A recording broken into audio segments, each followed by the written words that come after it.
मैं प्रभु का धन्यवाद देता हूँ इस सुबह के समय के लिए। परमेश्वर के चरणों में प्रभु हम सबको लेकर आया।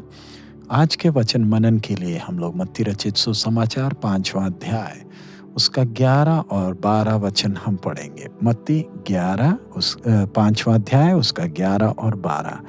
धन्य हो तुम जब मनुष्य मेरे कारण तुम्हारी निंदा करें और सताएं और झूठ बोल बोलकर तुम्हारे विरोध में सब प्रकार की बुरी बातें कहें। तब आनंदित और मगन होना, क्योंकि तुम्हारे लिए स्वर्ग में बड़ा फल है, इसलिए कि उन्होंने उन भविष्यद्वक्ताओं को जो तुमसे पहले थे इसी रीति से सताया था। मैं उर्दू में आपके सामने पढ़ रहा हूँ। मत्ती की इंजील 5वां बाब उसका 11 और 12 आयत में पढ़ रहा हूँ।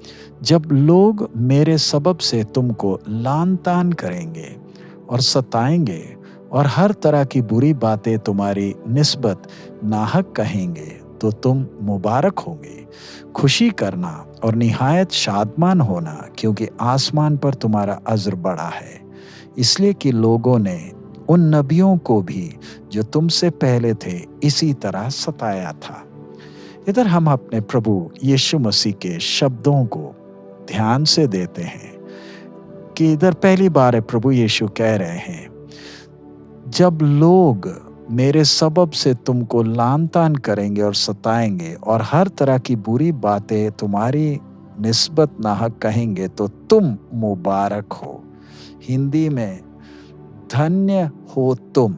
अभी तक प्रभु कहते थे धन्य है वे, धन्य है वे, लेकिन 11वां वचन में प्रभु कहते हैं धन्य हो तुम या तुम मुबारक हो।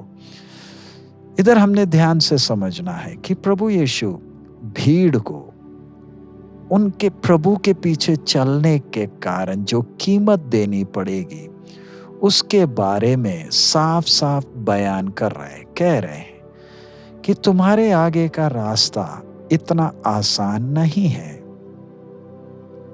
पर प्रभु के सामने तो तुम धन्य होंगे, लेकिन दुनिया तुम्हें नफरत करेगी। इस संसार में तुम्हारा जीवन बेशक कष्टमय होगा, तो भी स्वर्ग में तुम्हारे लिए प्रतिफल या इनाम है। प्रभु के वचन वो वायदा देते हैं कि मृत्यु के साथ तुम्हारा जीवन समाप्त नहीं होता, लेकिन एक अनंत जीवन है, एक स्वर्ग है जो तुम्हारे लिए इंतजार कर रहा है। यह साफ साफ बताता है कि प्रभु यीशु मसीह परमेश्वर स्वयं है, जिसे मनुष्य के ऊपर पूरा अधिकार है, इस पृथ्वी में अकेला नहीं, पृथ्वी के बाद के जीवन में भी। हम देखते हैं कि प्रभु यीशु अपने स्वर्गीय राज्य के बारे में कितने अधिकार से सिखा रहे हैं। वो एक प्रचार नहीं कर रहे कि किसी को तसल्ली दे, लेकिन प्रभु यीशु वो दिव्य ज्योति है जो हमारे सामने जो मार्ग रखा है उस पर प्रकाश डाल रहा है, जिस पर मुझे और आपको चलना है अगर हमारा जीवन परमेश्वर के लिए पसंदीदा हो। ये संसार हमारे साथ क्रूरता तो दिखाएगा, क्योंकि हम यीशु के पीछे चलते हैं, लेकिन प्रभु यीशु ने वायदा किया है उसके पीछे चलने वाले को वो बलवंत करेगा।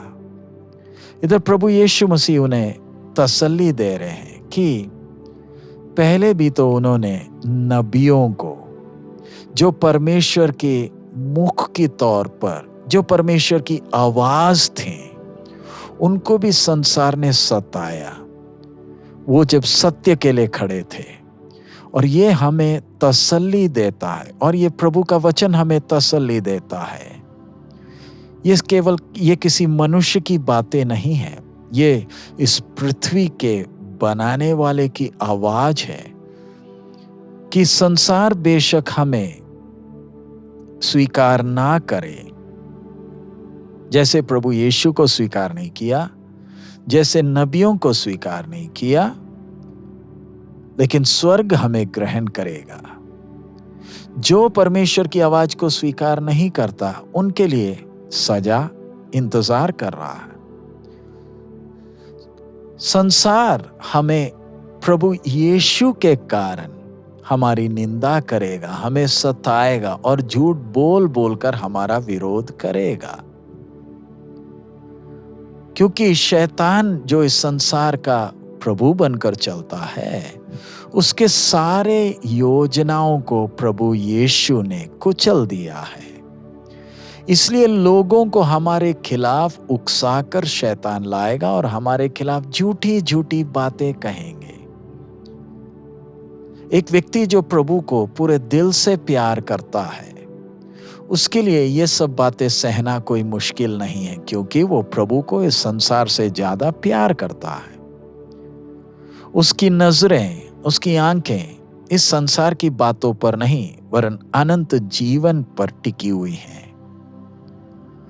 जितने भी शहीद इस विश्वास में मरे, उन्होंने अपने जीवन के द्वारा यह सबूत दिया कि वो खुशी से सताव को सह लेंगे। वो अपने प्रभु के लिए अपना जान भी दे देंगे, ताकि वो यह सबूत दें कि वो अपने प्रभु को कितना प्यार करते हैं, कितना आदर करते हैं। जब एक व्यक्ति मसीह के लिए या इस सत्य के लिए कष्ट उठाता है, वह उस बड़े गवाहों के बादल में जुड़ जाता है जो पहले इस मार्ग पर चले हैं। उन्होंने कभी वो मौका नहीं खोया जहां उन्हें अवसर मिला कि अपने जीवन के द्वारा प्रभु के प्यार को प्रकट करें। वो कभी पीछे मुड़े नहीं, क्योंकि उन्हें मालूम था ये पृथ्वी पर का जीवन ही एक मौका है जिधर हम सबूत दे सकते हैं कि हम अपने प्रभु को कितना प्यार करते हैं। इस संसार का जीवन हमारा छोटा सा है। इस संसार में मसीह के लिए कष्ट उठाना संसार के धन इकट्ठा करने से भी ज्यादा धन्य है। मैं आपको याद दिलाना चाहता हूं कि स्वर्ग हमारे कारण गर्व करेगा, जो इन सताव को खुशी से सामना करता है। प्रभु ये नहीं चाहता कि हम रोते धोते भारी दिल के साथ उसके पीछे चलें। ये संसार हमें सताते वक्त वो स्वर्ग के आनंद और शांति को हमारे मुंह पर देखने पाए, और ये परमेश्वर के नाम को महिमा का कारण बनेगा। जब हम उसके लिए आनंद के साथ कष्ट उठाते हैं, तब हमें मौका मिलता है कि हम उसके साथ की नजदीक की संगति को अनुभव कर सकें। परमेश्वर के संतान के तौर पर हम यही उम्मीद करें कि हमारी जिंदगी के अंत तक संसार से हमें विरोध का ही सामना करना पड़ेगा। अगर इस संसार ने मेरे प्रभु को, मेरे राजा को कांटों का मुकुट दिया है, तो हम और ज्यादा क्या उम्मीद कर सकते हैं। आइए हम अपने विश्वास में दृढ़ हों और अपने स्वर्गीय पिता के लिए एक प्रसन्नदायक जीवन बिताएं। हमारा प्रभु हम एक एक को आशीषित करें। आइए हम प्रार्थना करें। हमारे अनुग्रहकारी पिता, इस अच्छे दिन के लिए धन्यवाद। प्रभु, आपके वचन के द्वारा आप हमारे सामने जो रास्ता है उसके बारे में साफ साफ बता रहे हैं। प्रभु, आपने हमें प्रेम किया, पाप की दलदल से उभारा, नया जीवन जब दिया प्रभु, आनंद के साथ, जो भी निंदा बदनामी उठानी पड़े, जितना भी कष्ट उठाना पड़े, खुशी के साथ प्रभु उठाने के लिए आप हमें सहायता करें।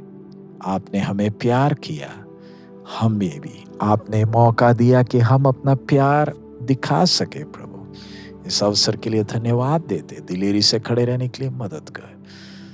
आपका नाम हमारे जीवन के द्वारा महिमा पाए। सब महिमा आप ही को देते हैं, यीशु मसीह के मधुर नाम से मांगते हैं, आमीन। प्रभु आप सबको आशीषित करे, चाहे जितना भी निंदा बदनामी कष्ट आए, खुशी के साथ हम अपने प्रभु के पीछे चले। स्वर्ग हमारे कारण गर्व करेगा। प्रभु आप सबको आशीषित करे। मारानाथा।